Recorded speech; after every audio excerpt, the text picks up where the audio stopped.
Hello again, now it's time for another Pokemon Ramble, this time on Pokemon Diamond and Pearl Episode 2, 2 degrees of separation. So now Dawn is on her way as Pokemon Trainer. Now let's talk about the theme song. No many dislike the first Diamond and Pearl theme song, but I find the rap opening to be delightfully cheesy. Besides, it is better than the One Piece rap and the Transformers Cybertron rap at least.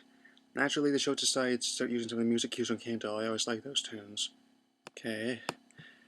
Piplup squares off against Baneri and gets its blue bat handed to it. By the way, the facepalm doll makes it quite common to express disgust these days. Dawn talks to Piplup about Pokemon contests and catching Pokemon. Dawn sees a bird near a tree and wants to catch it. Piplup does leave close off a bubble beam. Dawn's really eager as Piplup to make mistakes. Pikachu emerges from the bushes as he tries to catch it and goes to his own but not before Pikachu totals her bike. Swiper, her Dustox and Cacnea emerge from the bushes. Dawn is in awe at the fact that Meowth can talk. And Team Rocket sure is adding Poké to a lot of words. Thank goodness I have the source on my computer. Dawn sees right through their lies. Team Rocket says to battle from Team Auto, but Dawn doesn't know who they are. James says there's no standard Team Rocket branch, which is why she doesn't know a bloody thing about them. Fully British. Dawn has Piplup fights a Viper. Team Rocket fights Dawn and promptly go blasting off. Dawn gets Pikachu a Pokemon Trainer. Dawn calls him out about starting a journey. She then calls Rowan about starting a journey and tells him about Team Rocket. Apom looks in the trees for Ash about Team Rocket and Pikachu, and Ash keeps searching. After Jenny picks him up and takes him to Professor Rowan, Rowan gives Apom Ash Apom's Pokeball and tells Ash about Dawn finding his Pikachu, then sends off to find them.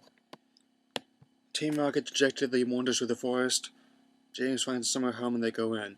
James walks into his bedroom and finds a Spottle Cap Horse as well as a new Pokemon, Carnivine. Of course, it continues in its tradition of all grass Pokemon trying to eat them. James summons a servant to bring them some food. The servant's name is James, so that's what happened to Ask.com and go. Jeeves summoned James' parents as well as Jessie Bell. We'll talk about her when we get to Holy Matronity. Why? Because there are a lot of episodes in this anime. It's the longest running anime by episode count, longest by the longevity is Saze-san. Meowth and Wildpert are playing Pokemon fighting game, so Type Y wasn't in development for that long. James decides it's time to get out of Dodge and follow up on their plans to open the signal bench to Team Rocket. They call Giovanni, who gives them the okay, if only to get them out of his hair. Professor Rowan calls Dawn, who informs her of Ash. This whole ordeal would be a lot easier if they had cell phones. Remind me why the Pokéball only appear here in the Johto games again. Walt gets dropped off at truck named Trondina. Instead of Wise being a hater with an eye for women. Brock came all the way from Pewter City. Claudina drives off to see her bow. Brock then claims a man gotta do what a man's gotta do, and these two men are gonna do it without a good woman on their side. And why do I hear familiar acoustic guitars all of a sudden? Ash and Brock stops up and look like Pikachu. So, Apom bumps into a Starly. Ash decides to catch it so he can have an eye in the sky to find Pikachu. Apom takes a beating, but she lands one bogus punch and Ash catches the Starly. Ash is distraught that Pikachu isn't there, but now he has a way to search in the sky. Now, right as the episode ends, we'll get our first glimpse of Paul. We should talk about him in the next Pokemon Ramble. So, there's Diamond and Pearl Episode 2. How does it fare? Well, it's nice to see familiar faces again, but there's considerable amount of focus on Dolan still. Even so, the animation is delightful and Team Rocket has some of the best continuity here, even if they do use Poké as a pronoun a bit too much. So I'm gonna say watch it.